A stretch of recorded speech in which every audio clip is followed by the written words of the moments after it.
Hello again. I hope everybody had a very enjoyable Christmas. I must apologise for the weird background. It's not a green screen effect or anything of that sort. It's actually the room I'm in. It's a long story. The other week, a government body called the Commission for Countering Extremism released a report in which they stated that the current obsession which the police and other bodies have with so-called far-right extremism is putting us all in danger because it is leading people to neglect the real terrorist threat to Britain, which comes, of course, from Muslim extremists. I give a link to this report, which is on the government website in the description to this video.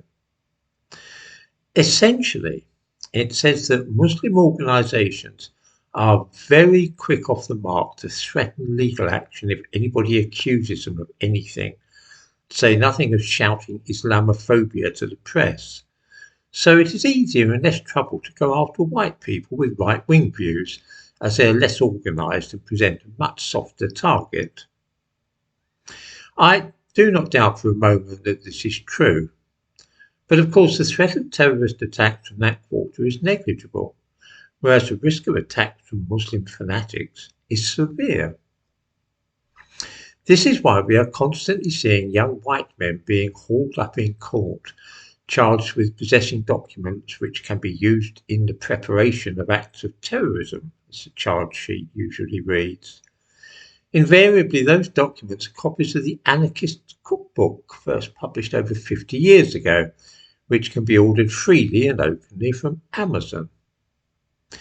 Just to see where the real danger lies, let's run through the terrorist attacks carried out in this country since the turn of the millennium in the year 2000. Let's look first at far-right attacks. In 2010, a Ukrainian student called Pavlo Lapshin stabbed a Muslim to death in Birmingham and then set off 3 bombs at different mosques.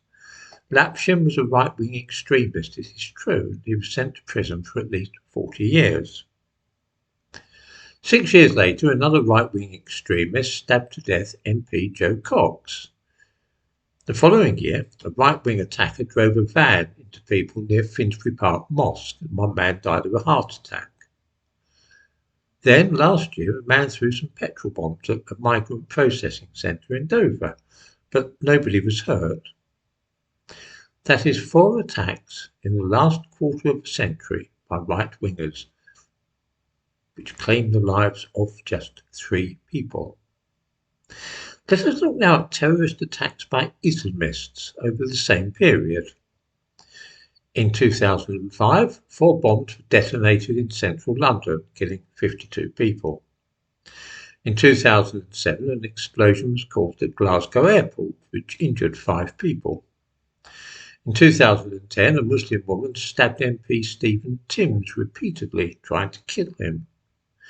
In 2013, 2 Islamists hacked soldier Lee Rigby to death in London. In 2017, a fanatical Muslim ran over and killed 3 people on Westminster Bridge. And then a Muslim suicide bomber caused an explosion at a pop concert in Manchester that same year, killing 22 people, some of them children. Less than a fortnight later, 3 Islamists ran over and killed some people in central London, and then stabbed a few more of them to death. 8 people were killed in total. In September that same year, 2017, a bomb was detonated on a tube train at Parsons Green in London. A Muslim was convicted of the attack. The next year, a Muslim attacker ran down a bunch of people in his car outside Parliament. Later that year, a Muslim went on a stabbing spree in Manchester, shouting as he did so, Allahu Akbar. In 2019, 2 people were killed by a religiously motivated Muslim attacker. 2020, another Muslim stabbing spree in Streatham in South London. Later that year, 3 people were stabbed to death at a park in Reading by an Islamist attacker. In 2021, MP David Ames was stabbed to death by a religiously motivated Muslim. A month later, a bomb was set off in Liverpool at a women's hospital. The attacker was an Islamist. So that is 16 attacks by Islamists, resulting in the deaths of 93 people. 3 people killed by far-right attackers and 93 killed by Islamists over the same period. Which of these 2 menaces would you be focusing on if you were head of MI5? I'm no expert, but it seems fairly clear to me what the most serious problem is here. And yet, as I say, those whose job it is to tackle terrorism in this country are spending their time chasing teenagers who have fantasies about being terrorists. There is also a lot of work being done tackling the supposed risk of incels carrying out massacres. This is despite the fact that there has never been any such terrorist attack in Britain, but incels tend to be white and often right-wing, so can be lumped into the same category as white supremacists and far-right people. In this way, we are being exposed to the real and present danger from mad Muslims who are quite prepared to sacrifice their own lives in the cause to which they are devoted. Of course, not pursuing those who are actually likely to plant bombs, run people over and stab them to death means that you are not apt to be accused of racism or Islamophobia, which is good. Nobody wants stuff like that showing up on their CV.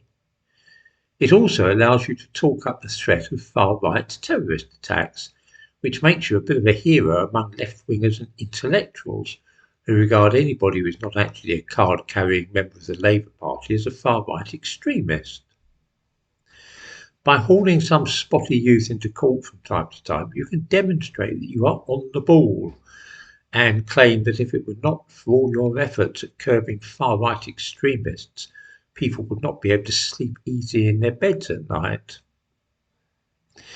It is because of this that the government's own Commission for Countering Extremism is getting a little edgy and wondering when people are going to pay more attention to those who are actually likely to be planting bombs and going on stabbing sprees.